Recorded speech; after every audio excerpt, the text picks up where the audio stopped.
हर घंटे 700 से ज़्यादा रूफटॉप सोलर इस देश के अंदर लग रहे हैं और इस स्कीम ने 50 लाख घरों पे रूफटॉप सोलर लगा लिया।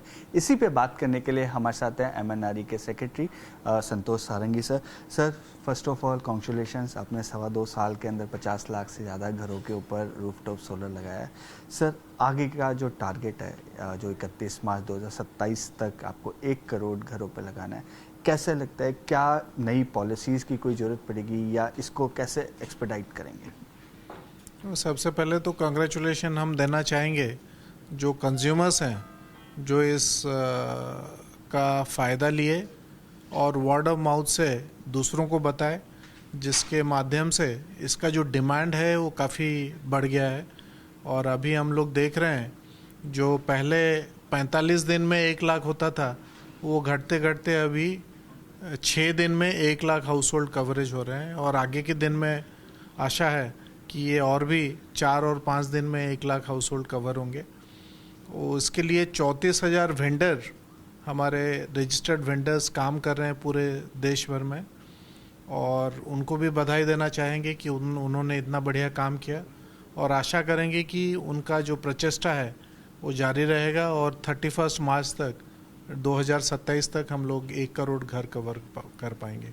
सर, कौन से ऐसे नए स्टेट्स हैं जो आगे आए हैं रूफटॉप सोलर के लिए, जिन्होंने इंटरनल स्टेट्स के अंदर भी पॉलिसी को चेंज किया है? यदि वो स्टेट्स के बारे में बता पाएँ और क्या नई स्कीम्स उन्होंने नई इम्प्लीमेंट करी है जिससे ये 50 लाख का टारगेट पूरा हो पाए?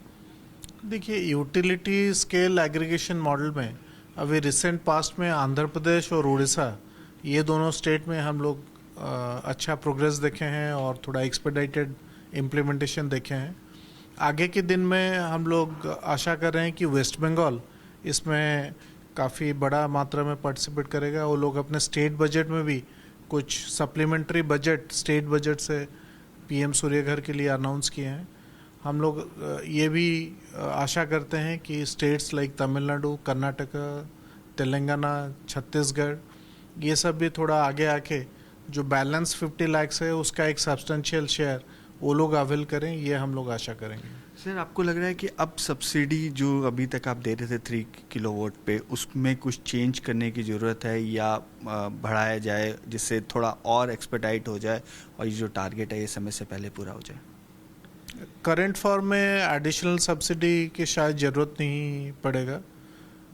उसमें अगर कोई सिस्टम ट्विक की ज़रूरत है तो हम लोग स्टेट गवर्नमेंट के साथ मिलके ये ट्राई कर रहे हैं जहाँ पर सिस्टम इम्प्रूवमेंट का फैसिलिटेशन का ज़रूरत पड़े, बट सब्सिडी को ट्विक करने के लिए हमारे पास ऐसा कोई सजेशन नहीं है। Sir, department of financial services से भी आप लोगों की बात चल रही है कि जो लोन प्रोसेस है वो पूरी तरीके से डिजिटलाइज हो जाए। सर, वो कहाँ तक पहुँची है? कब तक हम उम्मीद कर सकते हैं कि बैंकर्स इस चीज़ को इम्प्लीमेंट कर दें कि कंज्यूमर को लोन बिना मैनुअल इंटरवेंशन के हो जाए?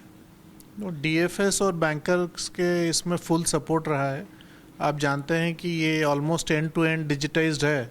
जनसमर्थ पोर्टल में ये पूरा डिजिटाइज्ड है और आज के डेट में नियरली 22 लाख्स लोन सैंक्शन हो चुके हैं पीएमएसजीओए में और ये कोलैटरल फ्री लोन होता है जो सिर्फ 5.75 इंटरेस्ट रेट में दिया जाता है।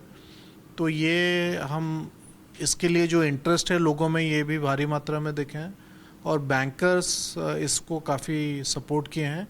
तो हम लोग उनका भी धन्यवाद करना चाहेंगे कि इस तरह के स्कीम में उन्होंने जो योगदान किया और इतने बड़े मात्रा में लोन सैंक्शन करके डिसबर्स किए, वो you must thank DFS and bankers for having supported the scheme.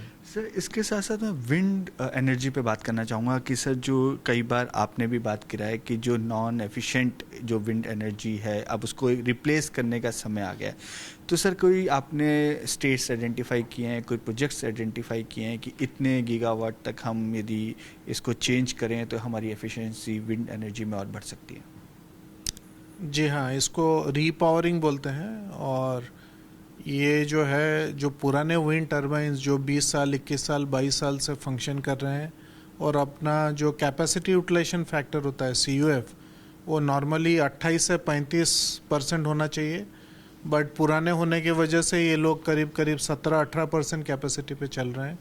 Generation उसमें कम होता है और काफ़ी कम कैपेसिटी के विंड टर्बाइन 250 किलोवाट, 500 किलोवाट इस तरह के टरबाइंस लगे थे, जबकि आज के डेट में 3.5 से 5 मेगावाट का टरबाइन चलते हैं। तो इनका रीपावरिंग का पोटेंशियल काफ़ी है। महाराष्ट्र और तमिलनाडु में इनिशियल डेज में काफ़ी विंड टरबाइंस लगे थे जो आज की डेट में फिट हैं रीपावरिंग के लिए, और उस जगह में महाराष्ट्र में कुछ रीपावरिंग शुरू हो गया है। तमिलनाडु में एमएनआरई ऑफिशियल्स और स्टेट इलेक्ट्रिसिटी डिपार्टमेंट ऑफिशियल्स मिलके 29 जुलाई को एक मीटिंग किए थे, और उसमें रीपावरिंग का जो वेरियस पहलू हैं कि उसमें ROW कैसे करें, किस तरह का रेगुलेटरी पॉलिसी से ये फैसिलिटेट होगा, पावर परचेज एग्रीमेंट फिर से कैसे करें, वो सारे के ऊपर आलोचना और विस्तृत डिस्कशन हुआ है। तो हम लोग आशा करते हैं कि तमिलनाडु में भी ये काफ़ी जल्दी शुरू हो जाएगा। Thanks for joining Zee Business sir, thanks for giving time.